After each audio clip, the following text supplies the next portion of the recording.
నేను నీకిస్తానన్న గొప్ప బహుమతి, జీవితాంతం గుర్తుండిపోయే బహుమతి ఇప్పుడు ఇవ్వబోతున్నాను.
మీనమ్మా, నువ్వడిగితే ఒక్క క్షణం ఆలోచించకుండా నా ప్రాణాలే ఇస్తాను.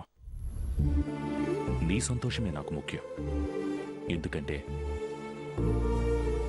ఈ ప్రపంచంలో నాకు ప్రేమైనా, బాధైనా, సంతోషమైనా అన్నీ నువ్వే. అందుకే నీ పుట్టినరోజు సందర్భంగా నువ్వు కోరుకునే స్వేచ్ఛ నీకిస్తున్నాను. నీకు దూరంగా ఉంటానని దేవుడి ముందు నీకు మాటిచ్చాను. అయినా నువ్వు నమ్మలేదు. కనబడని దేవుడి కంటే కనబడే ఈ జనమే నీకు ముఖ్యం అనుకున్నావు. అందుకే ఈ జనాలందరి సమక్షంలో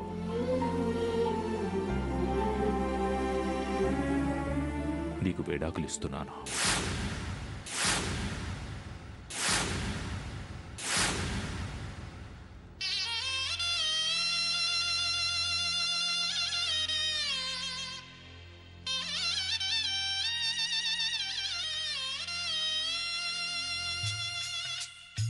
తీసుకో మీనమ్మా. పందిరి వేసిన ఆకాశానికి ఇవ్వమ్మా ఆహ్వానం, పీటను వేసిన ఈ నేలమ్మకి ఇవ్వమ్మా ఆహ్వానం. నువ్వు రామ్మా ఓ వేదమా, విడాకుల పత్రిక అందుకుని వెంటనే వేంచేయుమా. దంపతుల విడదీసే మంత్రం కొత్తగా నేర్చుకోవమ్మా. ప్రతి మనువు స్వర్గంలో ముందే ముడిపడుతుందా?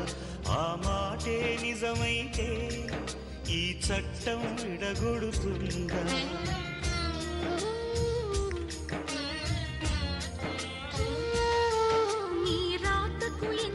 సత్యం ఉందో చూదువు బ్రహ్మయ్యా, నీ సాక్ష్యం ఎంత విలువైందో ఓ అగ్ని చూడయ్యా.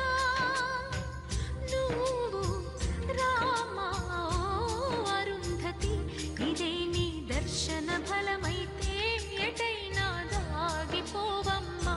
నిజంగా పెళ్లికి బలముంటే సూటిగా ఇటు దిగి రావమ్మా.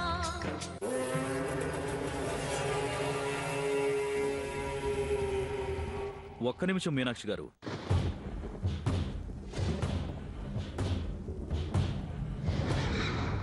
మీనాక్షి గారు, దేవుగారి మాటలను బట్టి మీ మీద ఆయనకెంత ప్రేముందో అర్థమవుతుంది.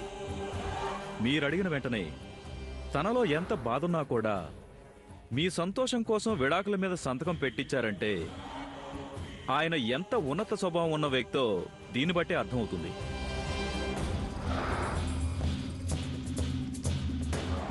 ఏంటి వాసుదేవ్ గారు ఇది? విడాకులు ఎవరైనా రహస్యంగా ఇవ్వాలనుకుంటారు, 10 మందికి తెలియకుండా దాచిపెట్టే ప్రయత్నం చేస్తారు. అలా కాకుండా మీరు ఇంతమందిని పిలిచి అందరి ముందు విడాకులు ఇస్తున్నారంటే ఏదైనా కారణం ఉందా? అవునండి, నేను రహస్యంగా విడాకులిస్తే నా భార్య మీదున్న ప్రేమతో ఏ క్షణమైనా నా మనసు మారొచ్చు. నా భార్యను సొంతం చేసుకోవడానికి ప్రయత్నం మొదలు పెట్టొచ్చు. అది నా భార్యను బాధ పెట్టొచ్చు కూడా. అది నాకిష్టం లేదు.